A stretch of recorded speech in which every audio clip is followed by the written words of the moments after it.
ॐ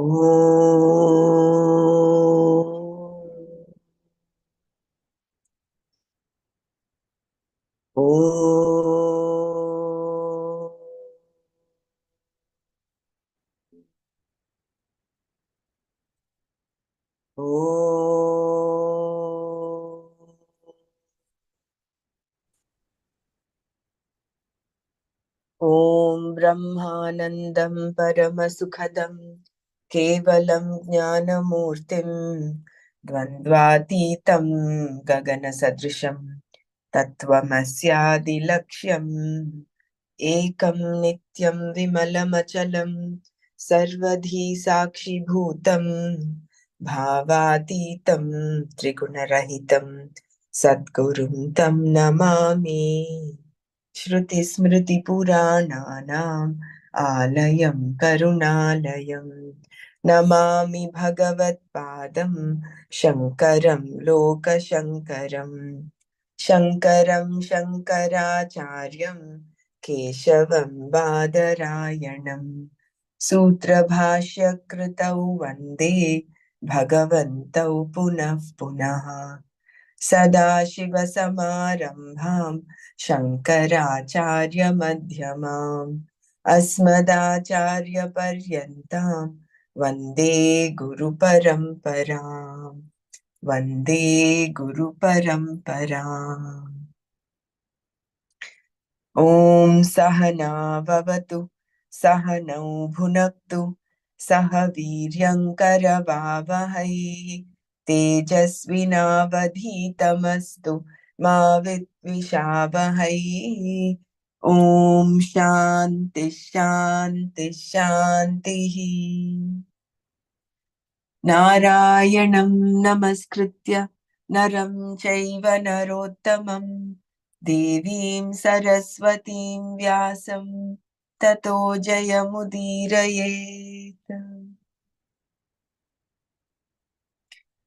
सुखतः क्रियते रामो भोगः पश्चादन्तशरीरे रोगः यद्यपि लोके मरणं शरणं तदपि न मुञ्चति पापाचरणम् अर्थमनर्थं भावय नित्यं नास्ति ततः सुखलेशः सत्यम् पुत्रादपि धनभाजां भीतिः सर्वत्रैषा विहिता रीतिः प्राणायामं प्रत्याहारं नित्यानित्यविवेकविचारं ज्ञाप्य समेत समाधिविधानं कुर्ववधानं महदवधानं गुरुचरणाम्बुजनिर्भरभक्तः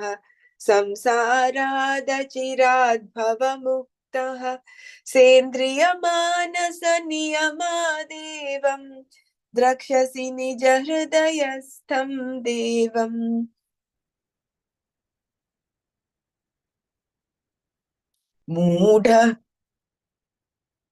मूढः कश्चिन वैयाकरणो डकृन्करणाध्ययनधुरीणः श्रीमच्छङ्कर भगवशिष्यैः बोधित आसीत् चोदितकरणैः इति मोहमुद्गरः सम्पूर्णः।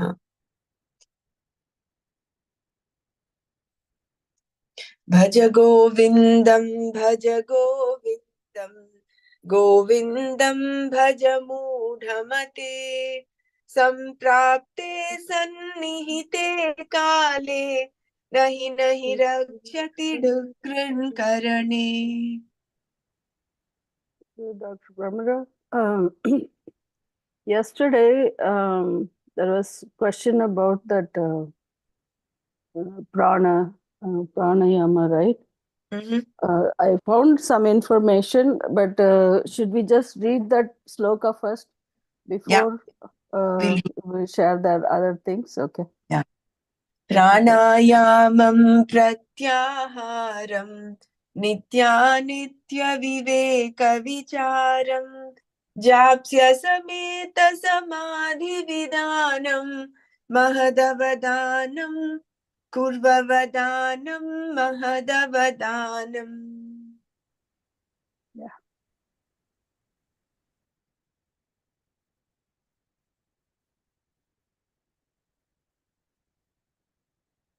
Okay, so Artha, yeah. So I'll start from this, right? Pranayamam. Okay. You read some of it, but I'll start from the Tatparya. The control of all activities. If somebody wants to read the Artha, or should we just go to the thing directly? Anyway, I read Pranayama, the control of all activities of life's manifestations in you. Pratyaharam, the sense withdrawal from their respective sense objects.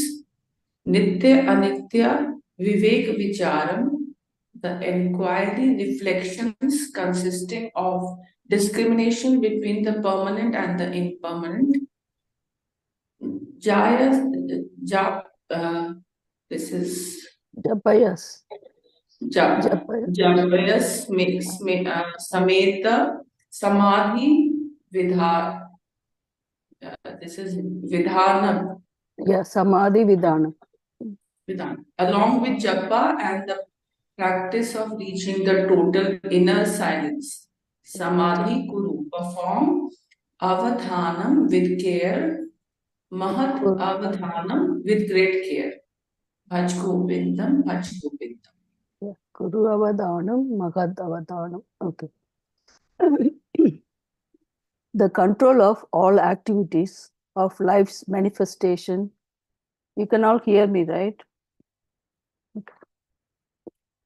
The control of all activities of life's manifestations in you, the sense withdrawal from their respective sense objects, the reflection consisting of discrimination between the permanent and the impermanent, along with japa and the practice of reaching the total inner silence, samadhi, these perform with care, with great care.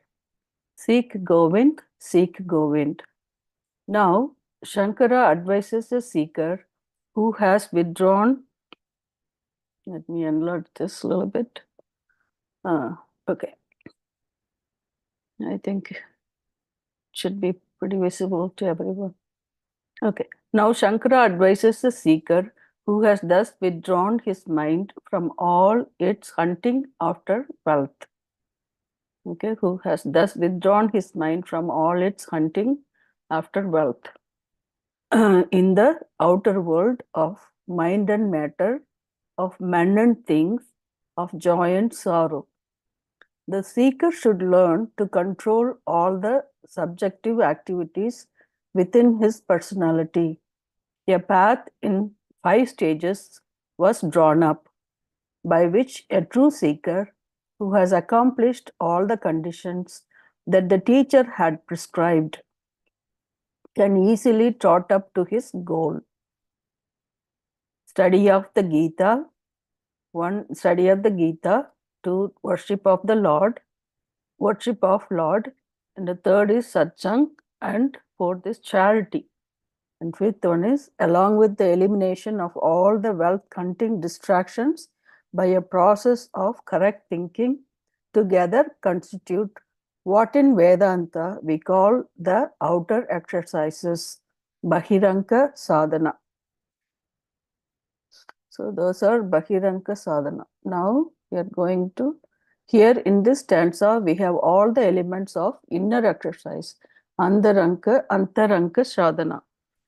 They are, as indicated by Shankara, 1. Control of all life's activities in the body. Control of all life's activities in the body, that is pranayama. The sense withdrawal, pratyahara. The third one is discrimination, nitya anitya viveka vicharam.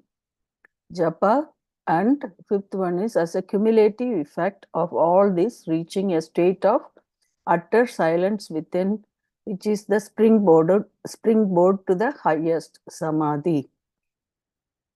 So we are going to review about what is pranayama.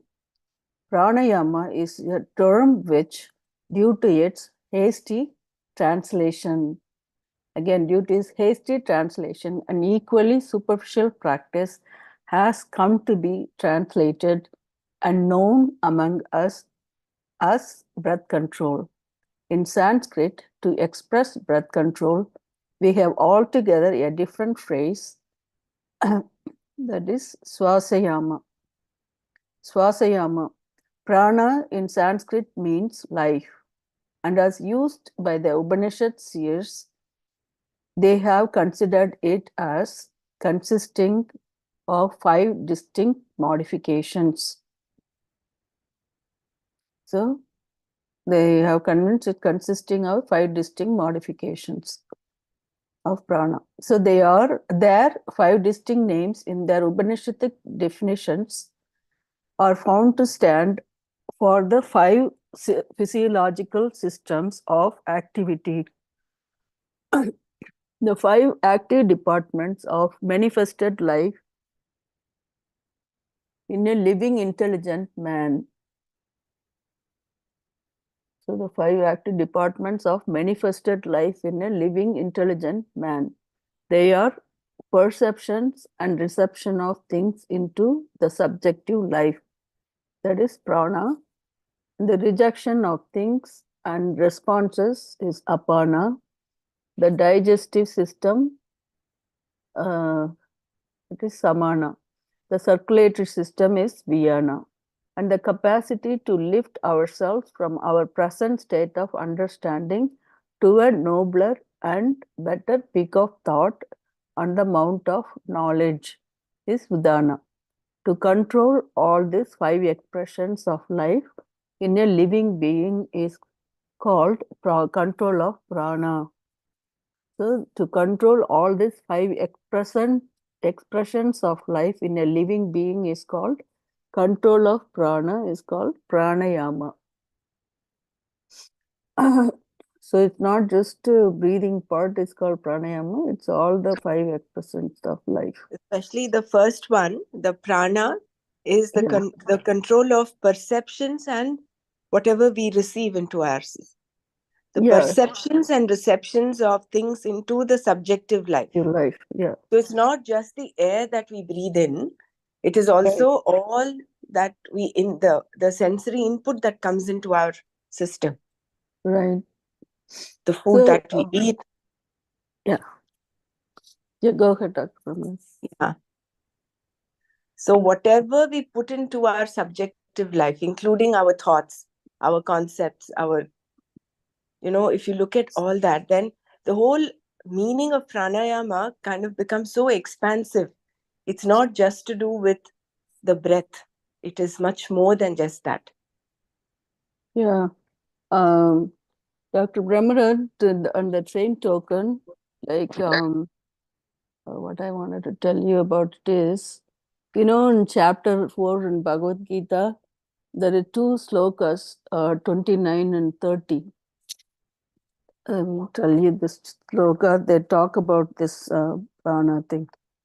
Is it okay if I go into that? Of course, okay. That is what we need to cross-refer. That's fine. So, apane,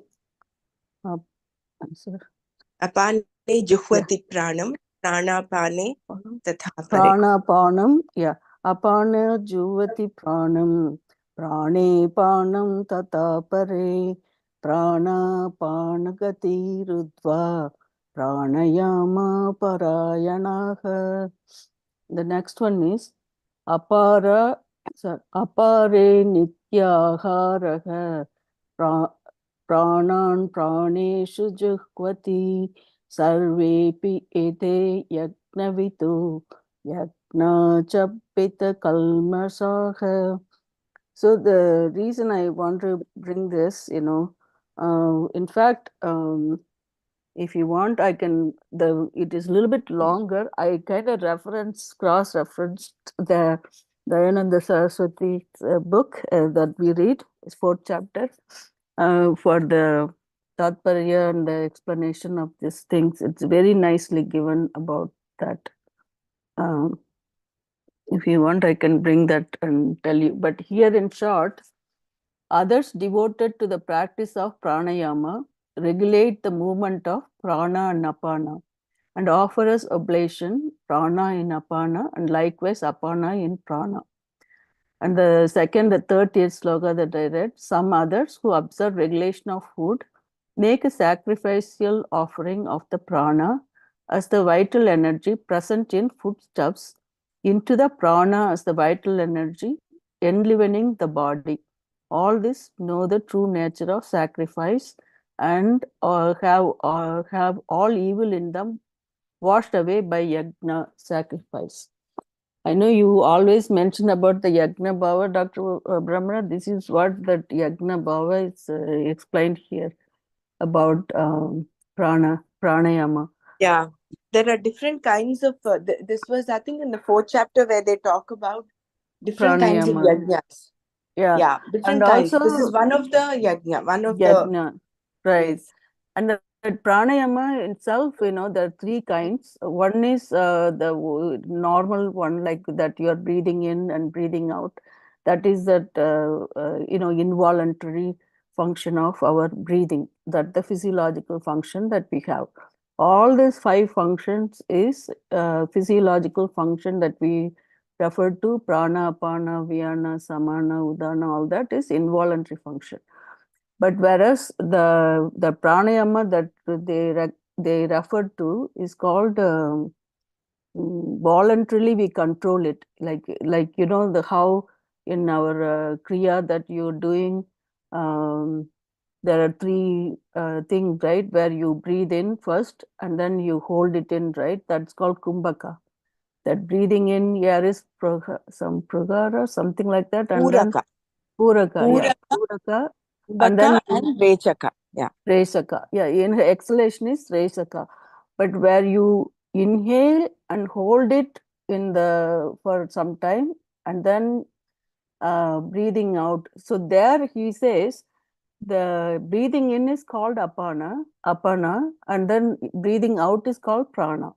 So the apana in prana and prana in apana. That's how that kumbhaka is uh, explained. The kumbhaka, when you do it with inhalation, it's called puraka kumbhaka, and then when you exhaling and holding the breath is called resaka kumbhaka. But then you can hold both inhalation, exhalation. That's called some kumbhaka. That's how those rishis in the past, they hold their breath for a long time. They breathe through their ribs, they say, and they have different names for that. But because of this controlling our breath, that helps to steady our mind and clean our mind. That is why this controlled breathing helps to remove those impurities from the mind. That's what mentioned about pranayama there. So I just thought I'll give that information. And Very nice. Yeah. yeah.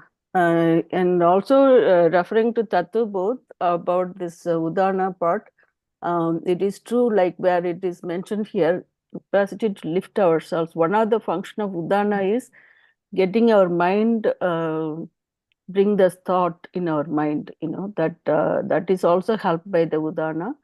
And then yesterday I mentioned about vomiting, belching, all that also function of Udana. And the last thing, at the time of the death, it gets the subtle body out from the gross body is by Udana. So the sweat, something like sweating, or yeah, those things are about from Udana. All the other ones are the same. And also the apana and prana has so many different meanings, and depending on the place it was referred to. So I just wanted to mention that here. Okay. In order to achieve this, one of the outer methods, in order to achieve this, one of the outer methods generally advised to the dull in temperament and to the inefficient in emotions is a system of very regulated exercises of breathing. True pranayama can really be achieved only through sustained and sincere practice and for sufficiently long time. Okay, so true pranayama can really be achieved only through sustained and sincere practice for sufficiently long time of the devotion to the Lord, of the study of the scriptures, and of selfless service to the society.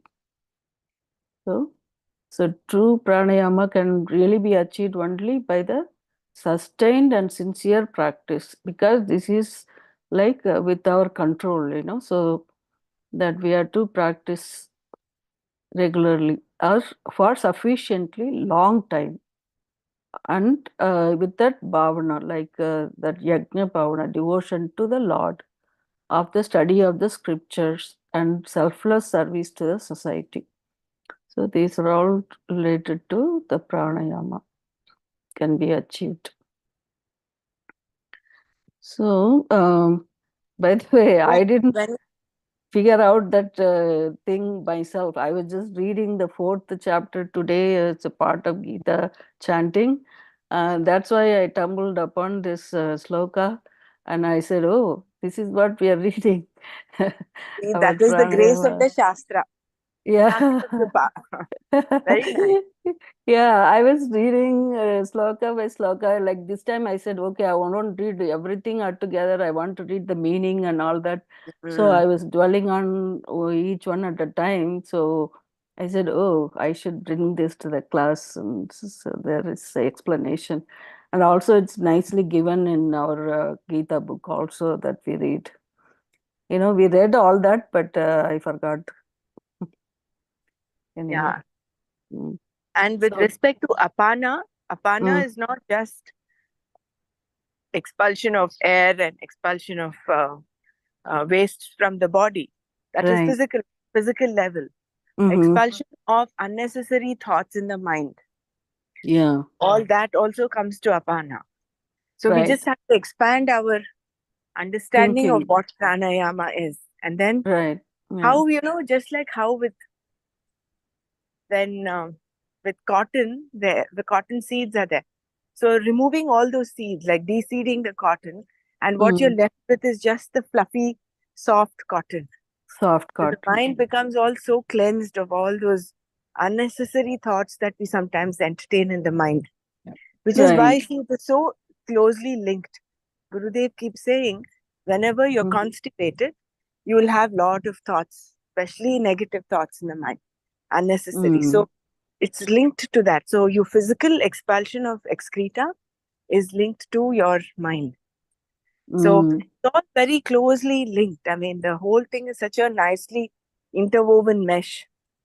So even when you start working on, it'll like pull all the others together.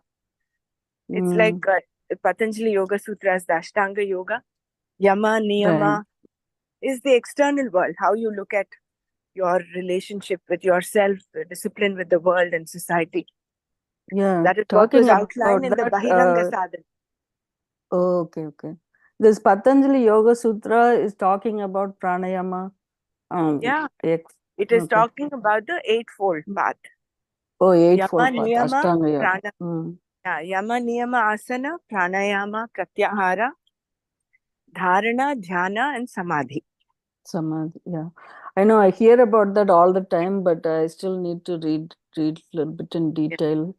As like one of the path is Ashtanga Yoga to reach the Brahman, So they say Karma Yoga and the Bhakti Yoga, and the other is Ashtanga Yoga is also one of the paths in terms of that.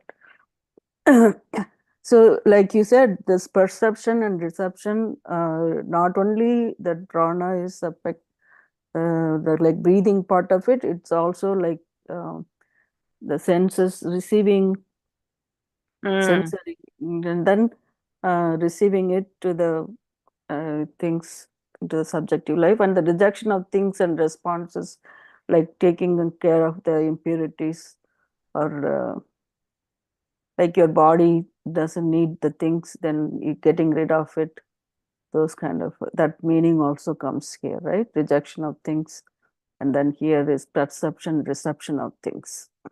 And when you look at digestion, Mm. digestion and absorption is not just about the physical digestion, but it is also how you're digesting the information you're getting, the knowledge that we're receiving.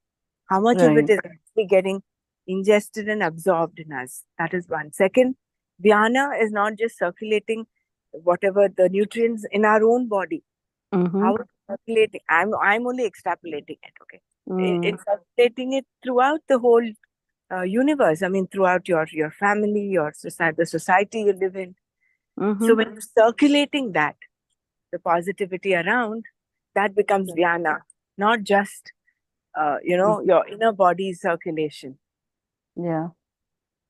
Yeah, So true. everything yet Yeah. pinde tat brahmande, right? So whatever is applicable to the physical body, one's Individual level. individual physical body is Mhm. applicable to the whole samishti, Yeah. vyashti and samishti. Mhm. So, when a seeker has thus succeeded in controlling the outflow of life's energy into its spectacular manifestations, he must also learn to roll his mind back to himself, away from its wanderings through the sense organs into the sense world. So, he must also learn to roll his mind back to himself, away from its wanderings through the sense organs into the sense world. This capacity to whistle back the wandering mental rays away from sense objects back into our bosom is called pratyahara. So there are big definition for pratyahara. Neither pranayama nor pratyahara is possible unless the intellect is re-educated to hold enduring and healthy values of life, and hence the importance of developing discriminative intellect that can readily make us see through the impermanent anitya glitter of the multiplicity and recognize the eternal nitya, immutable truth. This can come only through constant scientific thinking, as indicated in the greatest of all philosophical textbooks that man has today called the Upanishads. So, talking about that Yajna Bhavana, Dr. Brahmara, there was that sloka from 24 to 33 is all different yajnas described. Today only I kind of figured it out. Yeah, there's so many of them. Oh my God. Okay. So neither, I'll read this paragraph one more time. Neither pranayama nor pratyahara is possible unless the intellect is re-educated to hold enduring and healthy values of life, and hence the importance of developing a discriminative intellect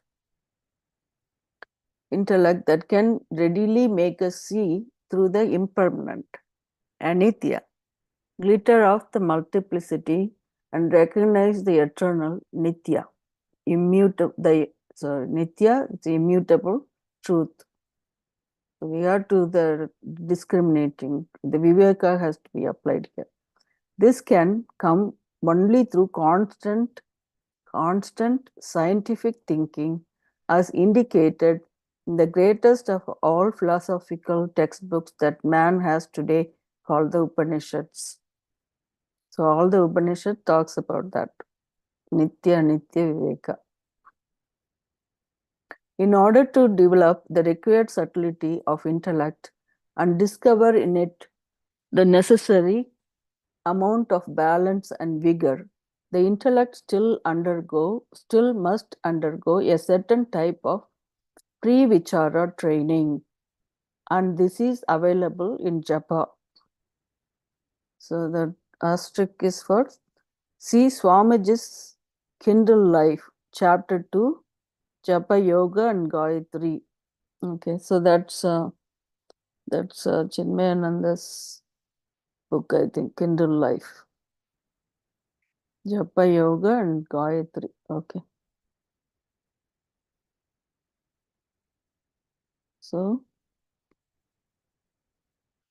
so the third one is Nitya Anitya Vikara, right? What is it called? Sorry, 1 second. Sentence. Jeez. Nitya Anitya Viveka Vicharam. Okay, that's that. Can you just read that sentence about the Japa Yoga? Sure, I'll read it. It is C. Swamiji's Kindle Life, Chapter 2, Japa Yoga and Gayatri. And then there is another one coming up a little later about that's in the Gita. But this is in the, let me go back and read this paragraph. In order to develop the required subtlety of intellect, and discover in it the necessary amount of balance and vigor, the intellect still must undergo certain type of pre-vichara training, and this is available in Japa. So this is the fourth one we're talking about, right? Fourth method is Japa. So that's considered as a pre-vichara training to improve our intellect. When through Japa the intellect has become steady, it discovers a better capacity to understand the subtler suggestions and the deeper imports of Upanishadic declarations, and thus it comes to recognize and develop Viveka in itself. So, when I'll read this again, when through Japa the intellect has become steady, it discovers a better capacity to understand the subtler suggestions and the deeper imports of the Upanishadic declarations, and thus it comes to recognize and develop Viveka in itself. So, this is why the Japa is helping. So, the mind becomes steady and clear, so that whatever we are studying, we can understand better and absorb that information and develop the Viveka in itself. With the help of this power of discrimination, which can distinguish the real from the unreal, okay, power of discrimination can distinguish the real from the unreal, the individual gains a dexterity in withdrawing his mind from the unreal. This capacity to withdraw one's attention from the unreal is called pratyahara. How nicely said. Let me read this paragraph one more time. Dr. Brahmara asked me. When through a japa, the intellect has become steady, it discovers a better capacity to understand the subtler suggestions and the deeper imports of the Upanishadic declarations, and thus it comes to recognize and develop Viveka in itself. So it will come to recognize and develop the Viveka in itself. With the help of this power of discrimination, which can distinguish the real from the unreal, the individual gains a dexterity in withdrawing his mind from the unreal. This capacity to withdraw one's attention from the unreal is called pratyahara. So it is withdrawing your attention from the unreal is called the pratyahara. That asterisk is mentioning again. See Swamiji's Atma Bodha commentary on stanza 44. Oh my God. Do you want me to open Atma Bodha? Okay. Here, this is Agyanena Avrutam Jnanam tena muhyanti jantavaha. Real is veiled by the unreal, and so the creatures suffer delusion. It was 5:15. Okay. 1 second. 5:15.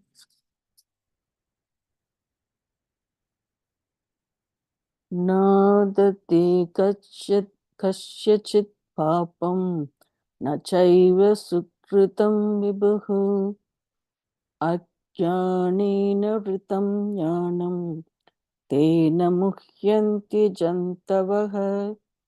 That the one, yeah.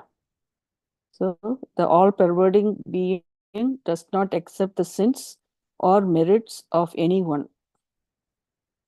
So the all-pervading being does not accept the sins or merits of anyone. Knowledge of the divine spirit is veiled in ignorance, and therefore beings are deluded.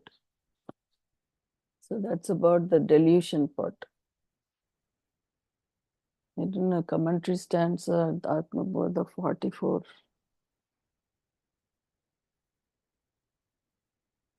So,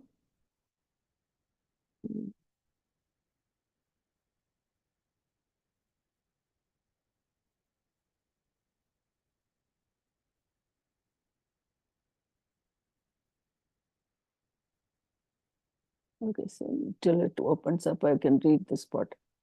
When such a discriminating man could withdraw his mind at will, without much difficulty from all sense objects, in him the control over his physiological activities is almost perfect.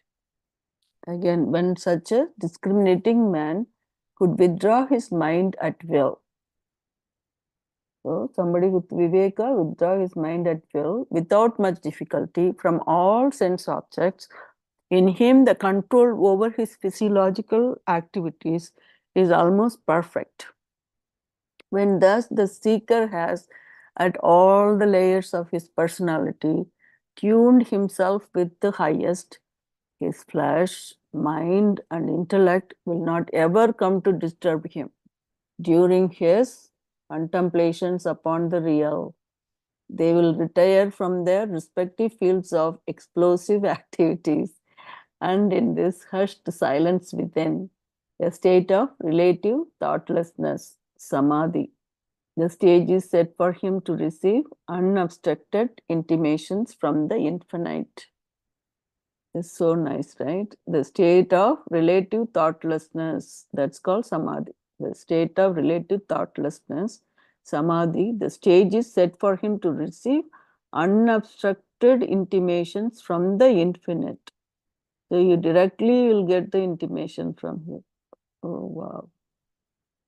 Dr. Brahma, you guys, whoever did the silence course, have experienced some of this already. I think, yeah, all of us were also doing Kriya and some form of meditation or japa. We do get to that state of tranquility where that's it. You just want to be there in that state. Yeah. For infinity. You don't want to come out of it, You don't want to come out of it, right? Yeah. I got a little glimpse of it when I did Sahaj, but then after that, I'm not doing it regularly. Yeah, Sahaj is important every day. Yeah, yeah. So, stanza 44 means like it's a sloka, right? That we have to do. Sorry, I'm trying to open that sloka 1 second.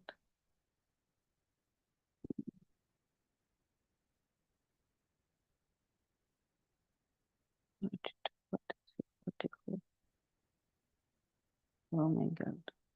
It's kind of warm in here. The ice cream shop thing is going on. Okay. So the 44, I'm guessing it must be the sloka, right? Atmatu satatam praptaha api apratavat avidyaya tannase praptavat bhakti svakanta abaranam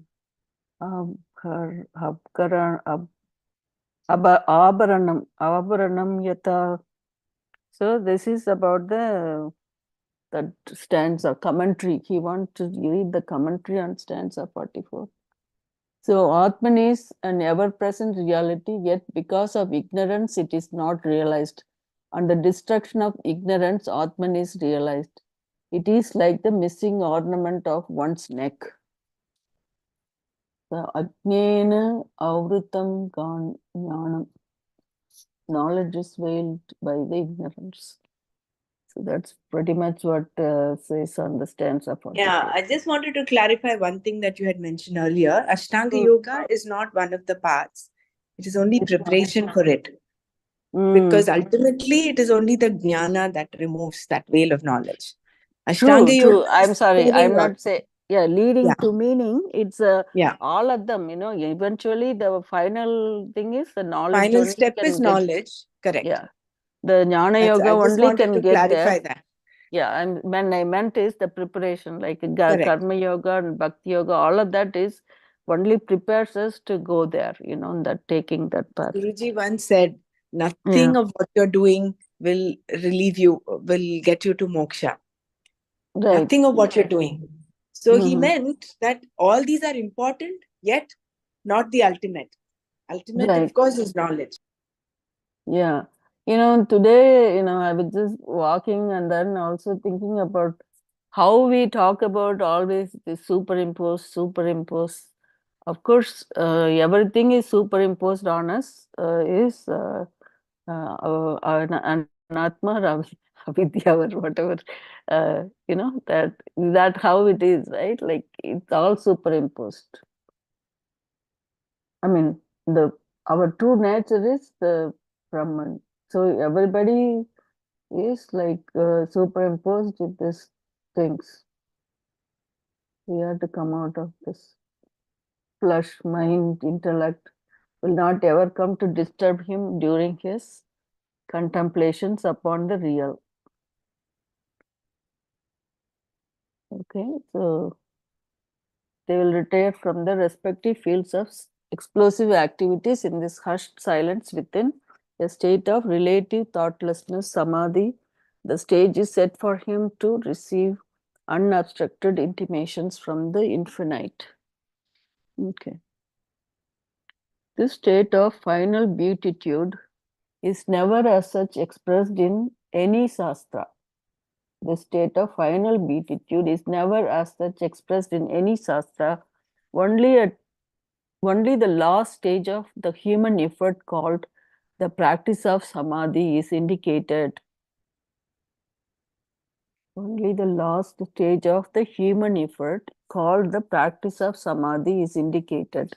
The final experience is not gained by anyone. Okay, experience is not gained by anyone. It is there already with all of us. Practice of samadhi only lifts the veil and reveals that was, is, and shall ever be. Wow. What was and is and shall ever be. So it's eternal nature of the infinite. That thou art, roars the teacher in Chandakya Upanishad. That thou art, roars the teacher in Chandakya Upanishad. That's how we'll be, I think, if we realized. These various disciplines at the mental, intellectual, and physical levels are to be undertaken. So these various disciplines at the mental,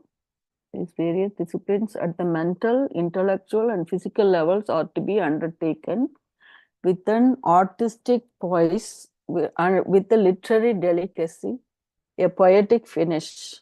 There is no question of forcing the mind, crushing the instincts, or belaboring the passions. Oh, wow.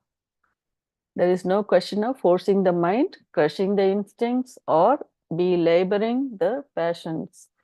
Force will create only suppressions. Force will create only suppressions, deformities, and abominable ugliness of personality. Abominable ugliness of personality. There cannot be any hurry in the natural unfoldment of one's personality. So there cannot be any hurry in the natural unfoldment of one's personality. So here, I'll read this one more time, the discipline, how we are talking about. These various disciplines. That is why we should not say this is how it should be. There is no mandates over here. You should gently handle the mind. Like that Uddhared Atmana. You must befriend the mind. And from your mind, you uplift your mind yourself. Yeah, mind is if a you strong. if you forcibly try to discipline the mind, this is exactly what will happen. It will get all distorted and it will revolt some point to the other. Deformities, abominable ugliness of personality, the personality, and that will be worse than what we are right now, right? Anyway, yeah, you're right. That's you cannot suppress the mind, but then you want to handle the mind like very delicate. Yeah. These various disciplines at the mental, intellectual, and physical levels are to be undertaken with an artistic poise, with a literary delicacy, a poetic finish. There is no question of forcing the mind, crushing the instincts, or belaboring the passions. Force will create only suppressions, deformities, and abominable ugliness of personality. There cannot be any hurry in the natural unfoldment of one's personality. There is no hurry. Actually, he also has another book called Self Unfoldment, the Chinmayan. Hurry is unknown to all creative expression in nature outside. The sun rising, the moon setting, the blossoming of the birds, the arrival of the fruits, the germination of the seeds, the fetus in the womb, the bird in the egg, the bird in the egg, all have no hurry, but each takes its own time to grow and emerge out. If the seeker tries to hurry up and double up his march to reach the goal, haste is waste on the path of truth. This warning, I am so funny about this. This warning is so beautifully given here when Shankara advises so lovingly, at least now he is so lovingly. Please perform with care, with great care. Oh wow, that's what this avadhanam is. Please perform with care and with great care. Avadhanam, Maha Avadhanam. Then Mahat Avadhanam. So that was very nice. Here I remember that it's Mrityunjaya Japa. Urvarukameva Bandhanat means as the cucumber, or cucumber, no, the what you call cucumber. It ripes itself and then it comes out of the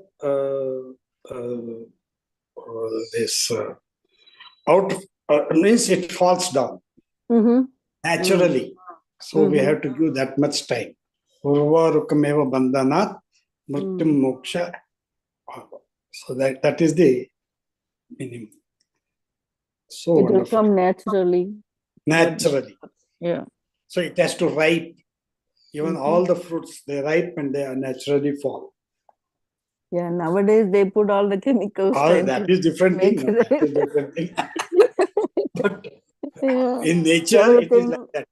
They re-engineer and modify it, genetically modified and all that. Anyway, that is similarly the truth, the mrityu has to come like urvarukameva bandhanat mrityu mokshiya mamritat. So that is the yeah. Please share your thoughts on this, and very nicely given this this sloka. Long word. Those are 5 things are described here. pranayamam, pratyaharam, nitya anitya viveka vicharam, japa, and the samadhi. And then you do that to get the your mind, your intellect, your body, everything to withdraw from all the sensory objects, your senses to withdraw that, and then hopefully then it will help you to have steady mind. And the samadhi, when you're in silence, nothing is interfering with you, and it will realize yourself. So that's the import. Yeah, go ahead, please. Hari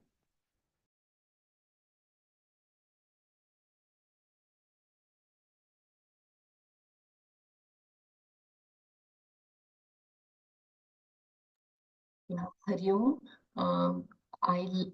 The main takeaway is here for me is your own willingness to be antarmukhi. Yesterday we were talking about, Dr. Savita was talking about the drunkard or the one who is alcoholic. However best we try, but we cannot bring him out unless his own willingness is there. So it is so important that at your will, otherwise it will be abnormal. It will again and again go back to the same habit. So the willingness, and as rightly pointed out just now by Sureshji also, that naturally it should come. And this sadhana helps that impurities to go, and then the mind turns towards the good. So if you notice, many people who have come to Art of Living programs with different addictions, whether it is alcohol or tobacco, it drops on its own without any effort or willpower or anything. Many people have shared, no? So this antaranga sadhana helps to clean that vasanas. Yeah, yesterday we were reading about the wealth, right? The wealth, what wealth can get you, and like, does it get you this peace of mind, or the any of the things that we want, it doesn't, like you can have a good bed and everything, but if you're not able to sleep well, you don't get sleep, how the bed is going to help, right? So like that,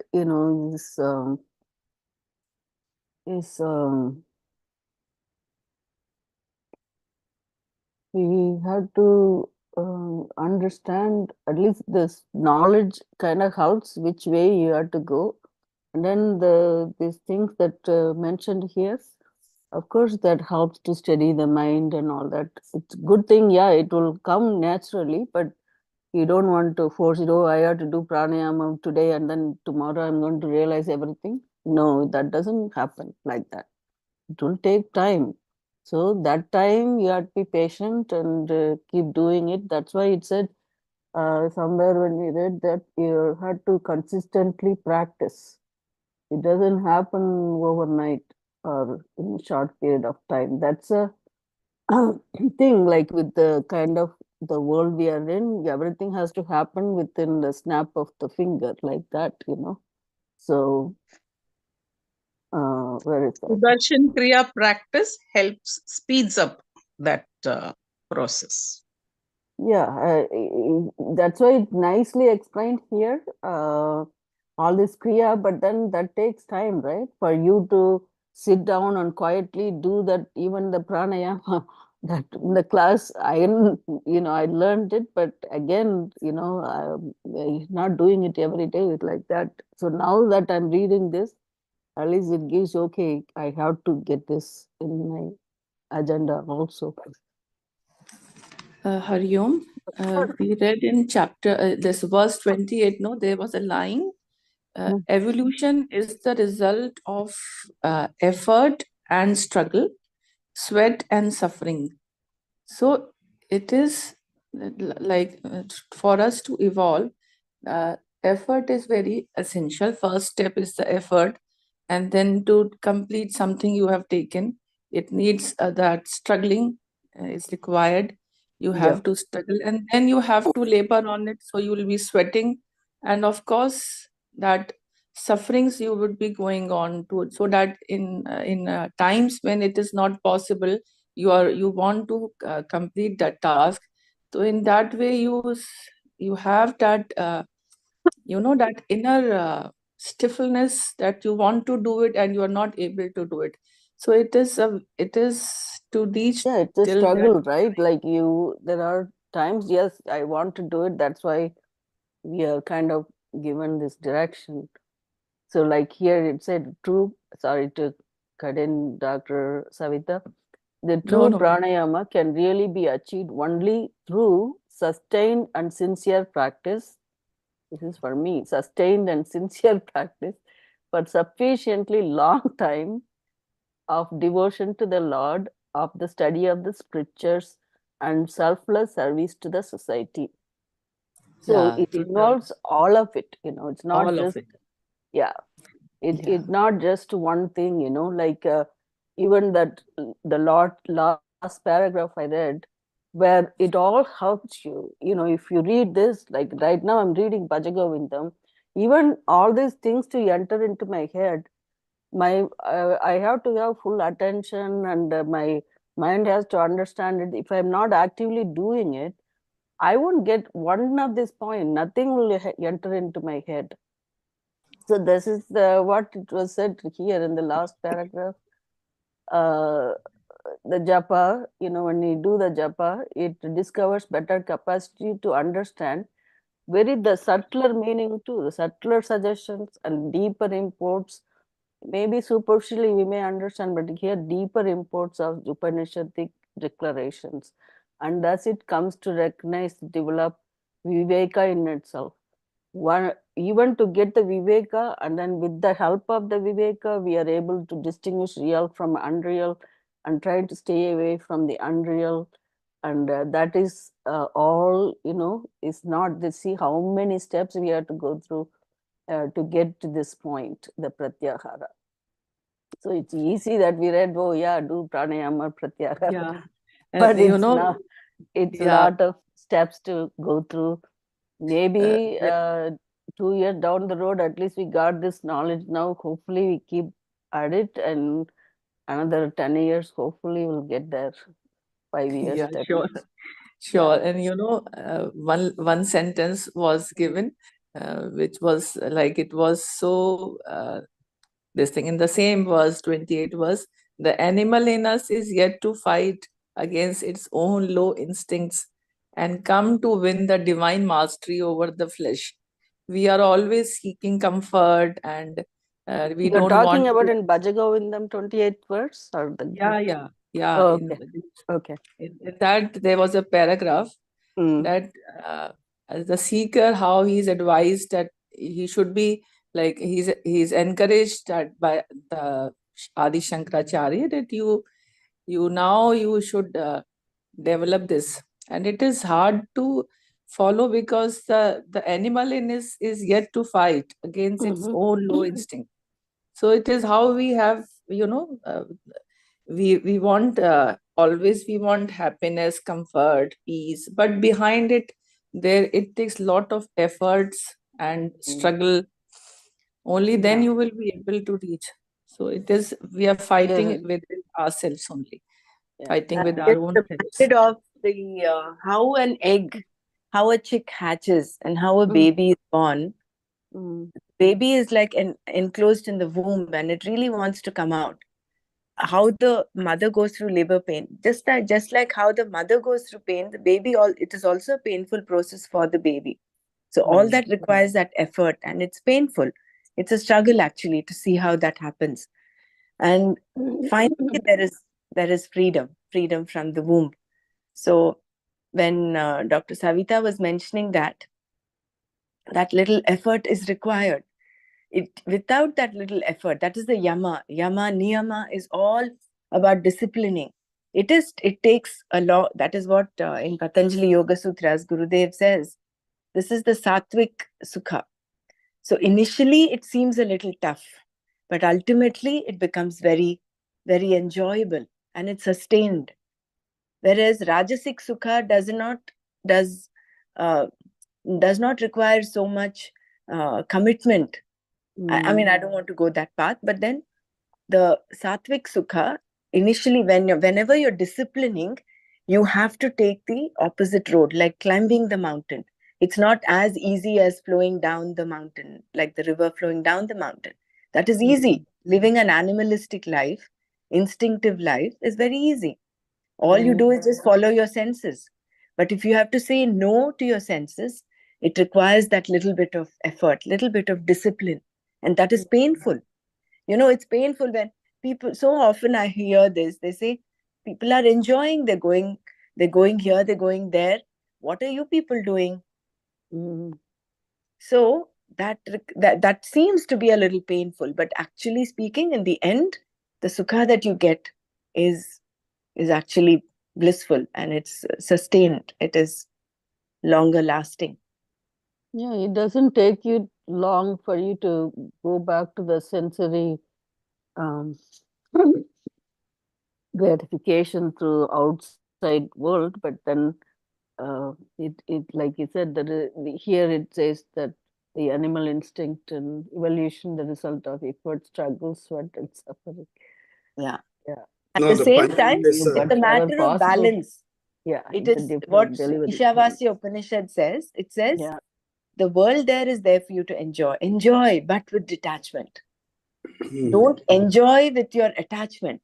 You can't say you become a recluse.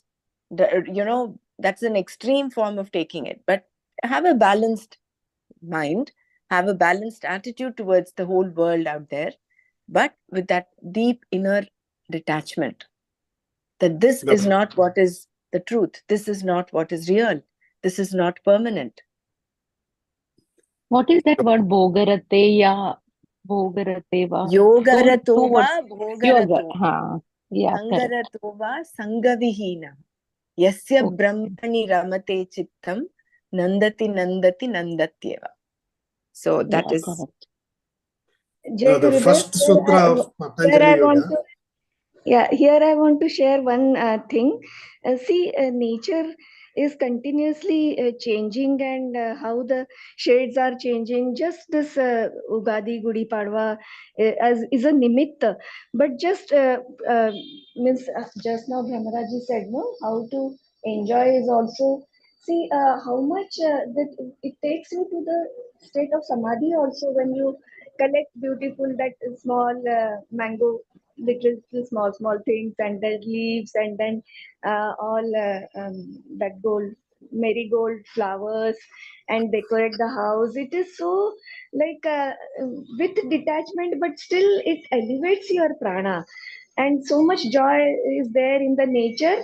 And so when in the natural way, in alignment with the prakriti and nature, when you rejoice, it also is a kind of, it takes you to a certain kind of samadhi. So I think so recluse is not the way, but to align yourself with the prakriti, then nature. it will not multiply your karma. It is not then bhoga. That also becomes a kind of yoga only, I feel so. That is what we do in silence course, no? We go in the nature walk. Yeah, rejoice in the nature walk. After the Holi, how we celebrate and come together, and it is so beautiful. I think so. Our ancestors were the best to bring all integrate that into the social. And every celebration expands your consciousness. That is what. Yes. Every They celebration. integrated all these into the not festival. Eating pizza and sitting in McDonald's, but rejoicing with the nature, in alignment with that. No, every celebration they had this one natural point. All the celebrations, Diwali we have, Kartik we have, many things. So to just tell you, The first sutra of Patanjali Yoga is Atha Yoganushasanam. Means this is the yoga where you have to have discipline. Yoganushasanam. Shasanam is ruling. There you control. But here it is Anushasanam. Means you are controlling yourself. That is discipline. That is the first sutra of Patanjali Yoga. You have to discipline yourself. Otherwise, that is not called yoga. Thank you. Yeah, can I share something? When about this delivery, where it is painful for the mother and the child, but they go through that. Gurudev has said that the guru or the divine waits like the midwife. He sees the pain of the mother, but he waits, or he takes some of her pain, I suppose, like the midwife, the compassion of a midwife. So who encourages the person to go through that pain with such compassion. And that is the role of the divine, that when we are struggling, Gurudev says, no, you're not alone. There is a higher power with you. That is one I wanted to share. And the other thing, when I was maybe about 6 years or 7 years old, I was part of the Chinmaya mission, and Swami Chinmayananda had come to Chennai, and we all had gone to see him, and we were all in the Balavihar group, children's group. So he told us this story, which has always stayed with me. He says, when the chicken is ready to come out of the egg, it is scared, because till now it was very comfortable inside the egg, and the mother hen gave the warmth, and probably the chicken mother and the chicken also had some connection. But now it was time for the chicken to come out, and the mother hen doesn't do anything, but just waits from outside. And he told us this. It was so beautiful. He said, the mother tells the chicken, little bird inside, my dear, close your eyes, kick the shell, and spread your wings. So the mother gives that encouragement for the child to break from within for freedom. Yeah, I just wanted to share that. Thank you. Beautiful. So beautiful, Ray. My goodness. Yeah, very nice. Yeah. Thank you.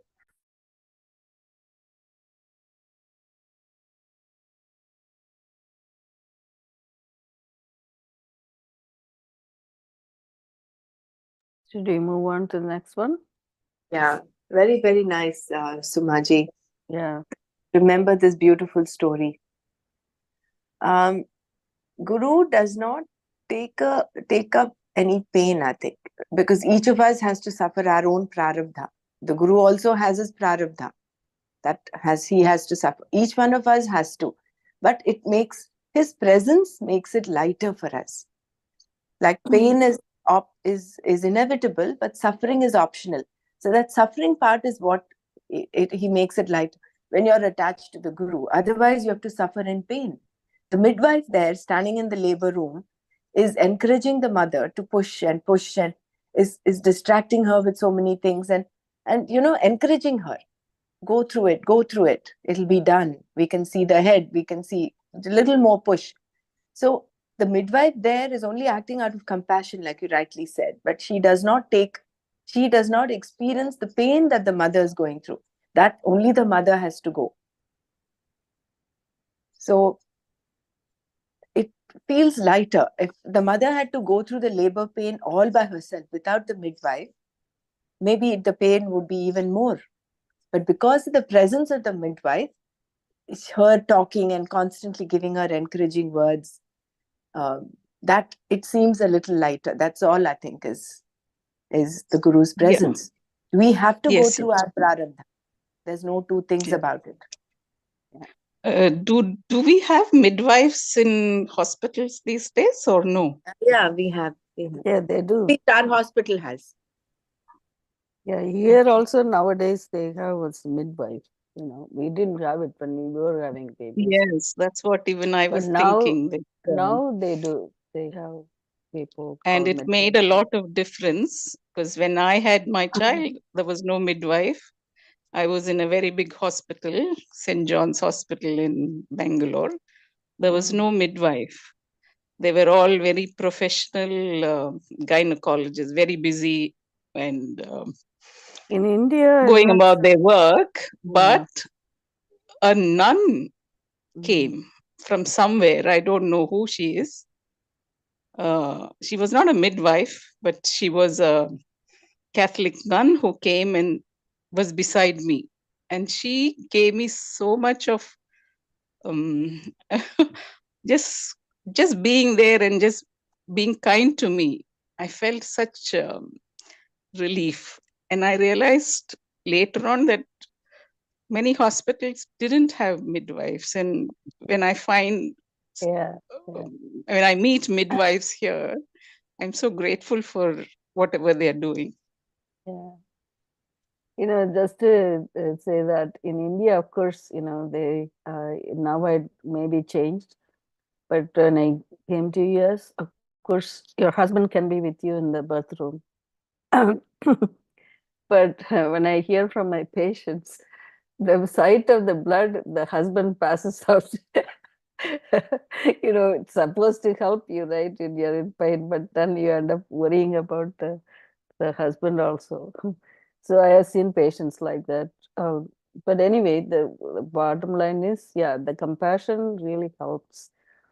And the pain, again, when people say you don't understand what the pain is like, only when you go through, when you experience it, only how that pain is, right?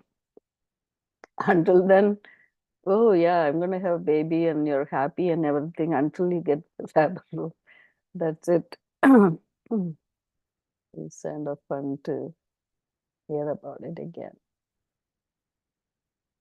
But it's nice that when somebody is helping you in not only that part of the labor pain issue, but in other difficult situations in life, people come and talk to you and, with empathy or relate to you well, then it kind of gives you that, get through that process, that difficult situation a little bit easier rather than if you have to go through it all by yourself. Like that, we need our grace from the Guru and our Bhagavan. Hopefully, we'll all have it. So this, you want to read We all this? have it. That's why we are here. No. We are having it. That is why we are this much. We are blessed. So we are doing well, actually. But that's a matter of fact. Are you feeling? I was going to ask Dr. Brahmara one of the sessions. We should. Not we should, but I would request not having any recording, just to express our thoughts. So far, what we have learned and how far we are, what we have difficult with, how we can improve ourselves. Either buddying with somebody or with the group as well. However, the group wants to decide that. That will be really good. I feel now that we have this sajjana satsang, that would be of really good moral support for us to, because as we are grihasthas and we are every day we go through a lot of things other than this class.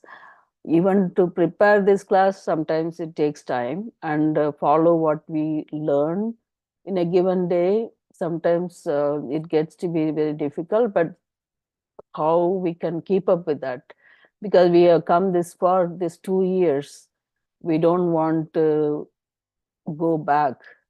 And so to progress further, I really think it'd be nice to keep in touch with each other. Hey, how are you doing? And are we doing this? Are we doing that? Like that kind of motivation kind of will help, I think. Absolutely, you're very right. Yeah. So, and also some of the times we don't feel comfortable talking everything in a way in the class because taking time and shy of this, that, so I know it will be a little bit of time, but and by the way, Dr. Brahmara, you've been doing this continuously for 2 years.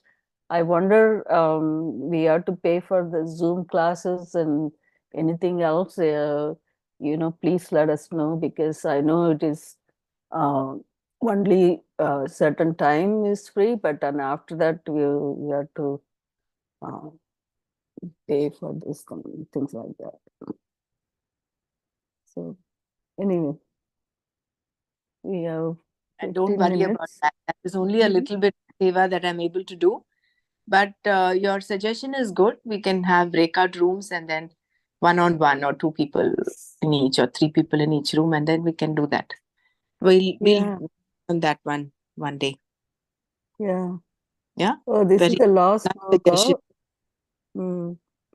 Yeah, that'd be nice, Dr. Brahmara. We can plan something like that when we can do it. We'll do that. Yeah, we'll Yeah. do that.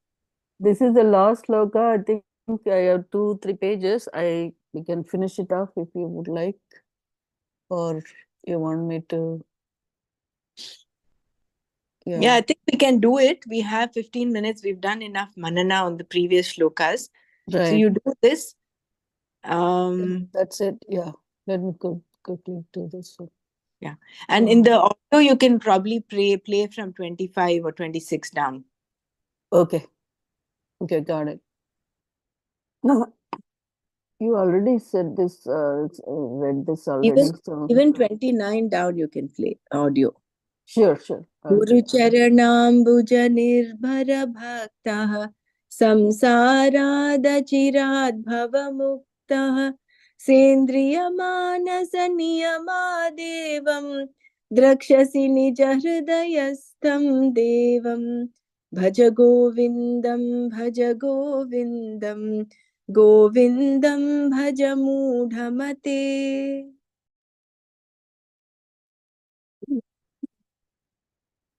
Oh, do you want to do this Guru Charana Bhuja? Oh, where did it go?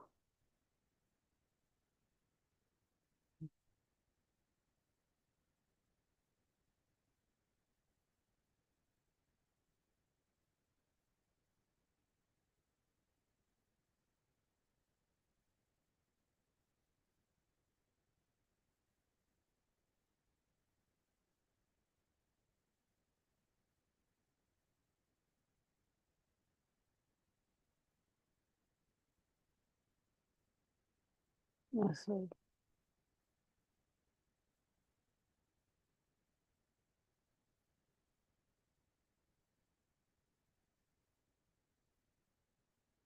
O devotee of the lotus feet of the teacher, may you become liberated soon from the samsara through the discipline of the sense organs and the mind. You will come to experience, behold, the Lord that dwells in your own heart. Again, O devotee of the lotus feet of the teacher, O devotee of the lotus feet of the teacher, may you become liberated soon from the samsara through the discipline of the sense organs and the mind. You will come to experience, behold, the Lord that dwells in your own heart. That's very nice. Seek Govind, seek Govind. Faith and devotion to the Guru are necessary in order to ease the student's path and level down the slopes en route his pilgrimage. So, faith and devotion to the Guru are necessary in order to ease the student's path and level down the slopes en route his pilgrimage. Faith is a very powerful secret source of the energy in the human bosom. One of the greatest definitions of faith has been given to us by the Saint Augustine when he says, "Faith is to believe what you do not see, and the reward of this faith is to see what you believe." So faith is very powerful secret source of the energy in the human bosom. One of the greatest definitions of faith has been given to us by Saint Augustine when he says, "Faith is to believe what you do not see, and the reward of this faith is to see what you believe."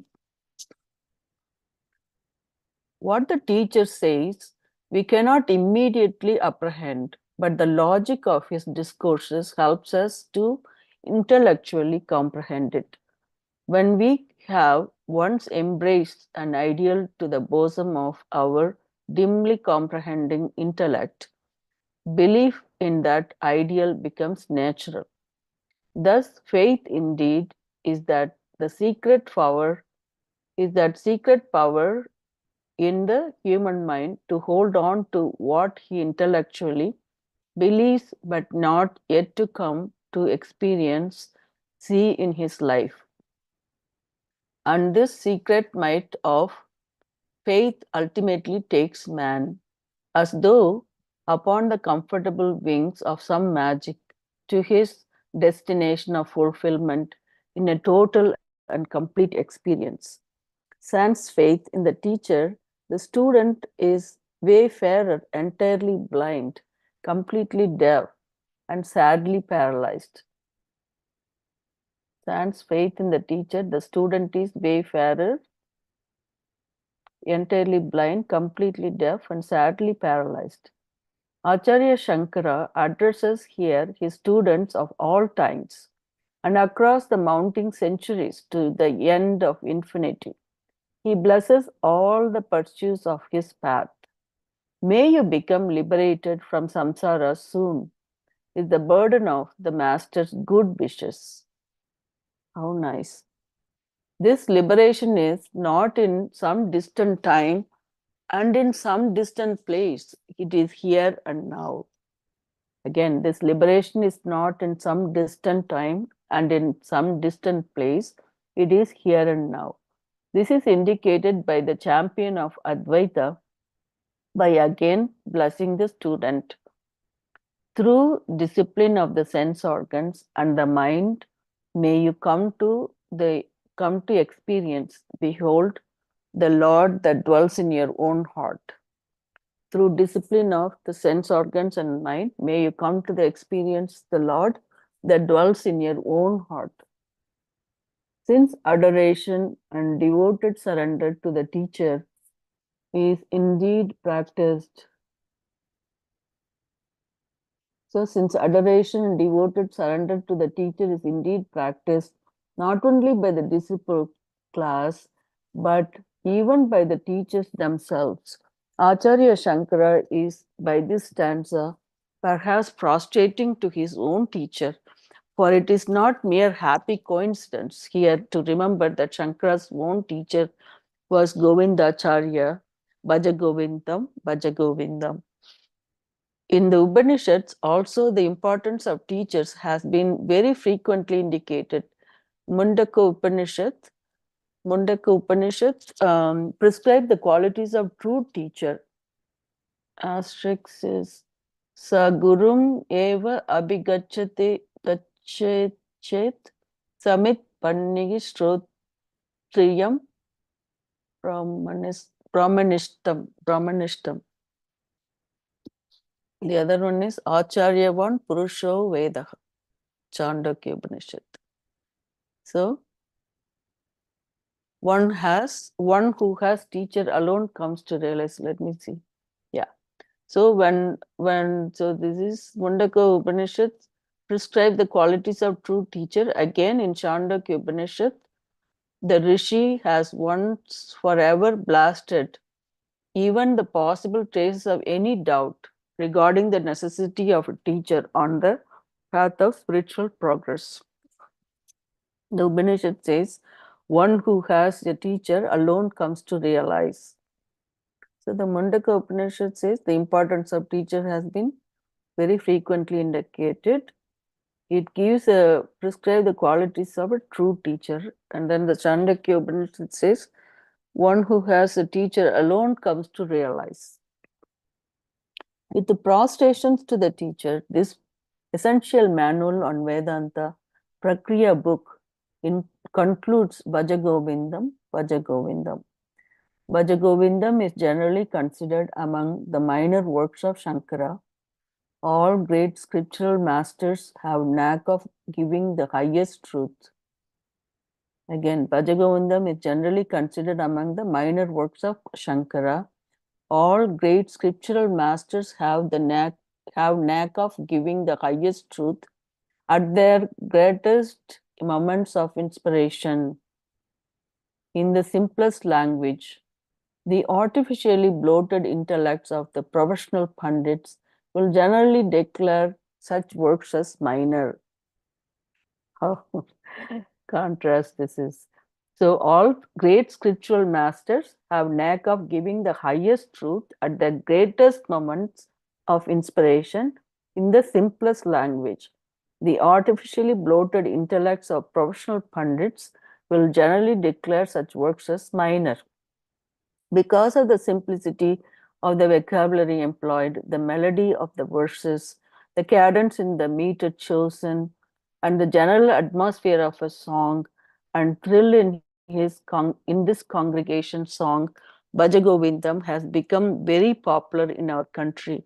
Until recently, we could hear these stanzas in almost all the streets throughout the length and breadth of Bharat.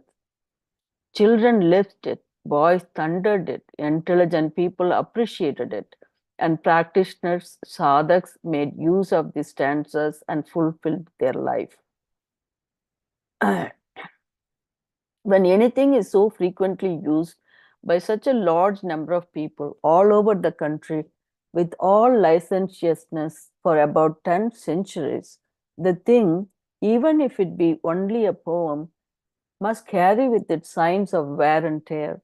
No two publications of this great song of devotion, pregnant with philosophical suggestions, are the same. I have followed a reading which struck me as the best in bringing out all the essential truths in their ampler suggestiveness. The poem as it stands now has got 31 stanzas. The opening verse is refrain, and it is used for the crowd to chant in the congregation as a chorus.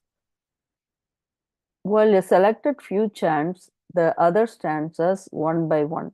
The first set of 12 stanzas, 2 to 13, is attributed, as we have already mentioned earlier, to Adi Shankara himself, while the following 14 stanzas 14 to 27 are attributed to the 14 disciples who were with the master in his pilgrimage to Kashi.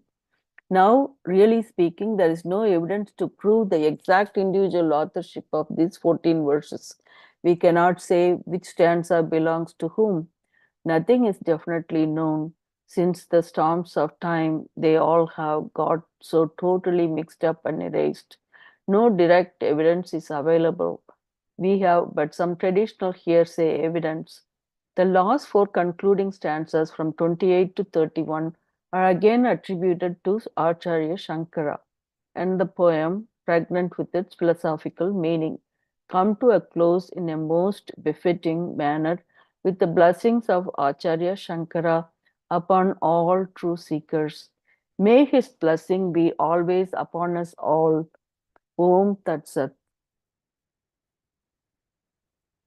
So, I would submit our own pranams to all our gurus, and especially our Nanaji, who directed us to do this before 18th chapter. I understand why he said that. It's so much wonderful. It's so nice. 8:30.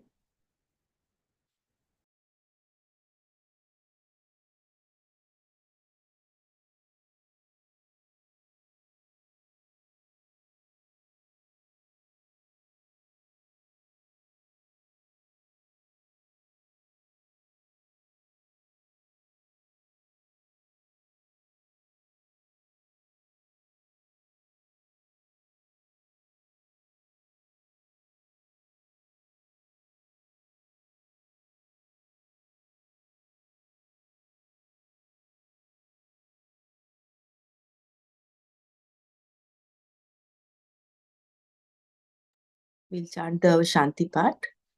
Om Loka Samasta Sukhino Bhavantu. Om Shanti Shanti Shanti.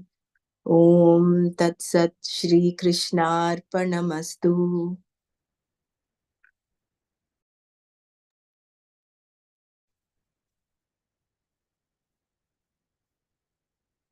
Thank you very much, Dr. Mara, for taking this almost single-handedly. And I know it was your passion to do the Bhajagovindam, and you didn't want to miss it. And see how beautifully this came around. Thank you very much for all for being there.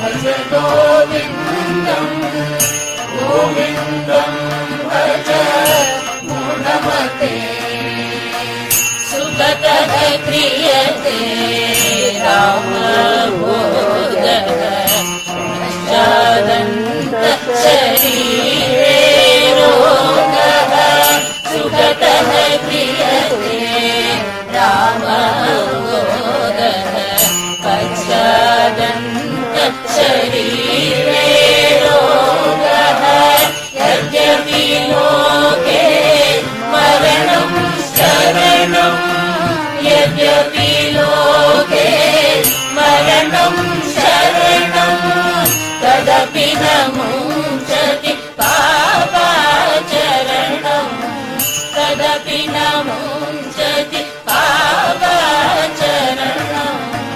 Bhajagovindam, Govindam bhaj Mudamate, Akamaratam Bhavaya Nityam, Nasti Tata Sukha Desha Satyam, Akamaratam Bhavaya Nityam, Nasti Tata Sukha Desha Satyam, Putradapi dhana bhajamiti, Putradapi dhana bhajamiti, Sarvataisha vidaniti, Sarvataisha vidaniti.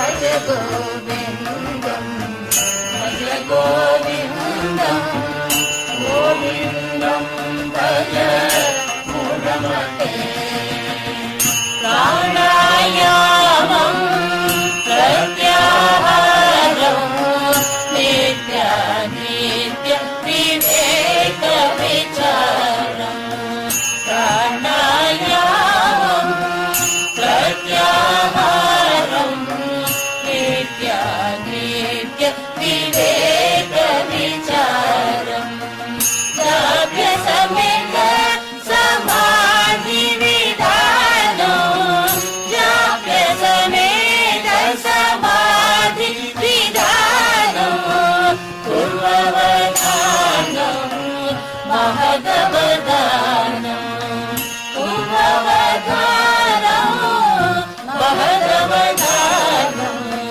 Bhajagovindam, Bhajagovindam, Govindam bhaj Mudamate, Guru Charanambuj, Guru Charanambuj, Nirbhara bhaktah samsarat ashirat bhavamuktah, Guru Charanambuj, Nirbhara bhaktah samsarat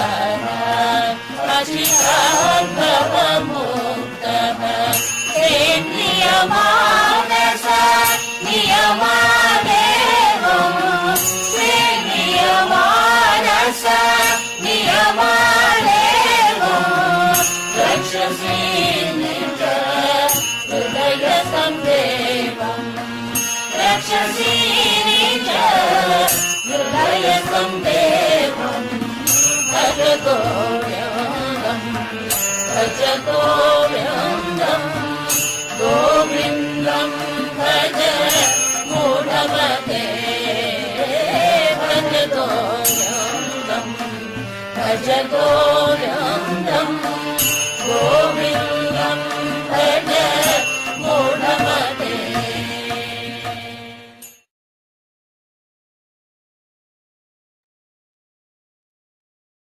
I just want to chant Bhajagovindam, the first paragraph, just to complete this one. Bhajagovindam, Bhajagovindam, Govindam, Bhaja Mudamate, Bhajagovindam, Bhajagovindam, Samprapte san nihite kale, Samprapte san nihite kale, nahi nahi rakshati dukram karane, nahi nahi rakshati dukram karane, bhaja govindam, bhaja govindam, govindam bhaja mudamate. Thank you, everyone. I didn't hear what Dr. Brahmara was saying. I was just trying to screen this. She was appreciating you. I'm sorry? Yeah. She was appreciating that you continued whole of Bhaj Govindam. Continuously. Yeah, this is my interest to do it also, like because I didn't do it when Nana was doing that previously. I was in India that time, my mom passed away that time, I couldn't even look and listen to the videos or anything. So it's my lifetime learning with this one. Thank you so much, all of you, participating. Very nice. Thank you. And thanks Dhanyavada, to Dr. Mara. Very I didn't do anything, man. I Thank just you. learned.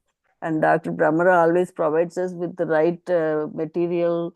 We have to thank Bhagavan, Krishna, and our Jagat Guru and all the gurus that Guru Parampara. Thank you so much for providing us with this knowledge. And Nanaji, the most.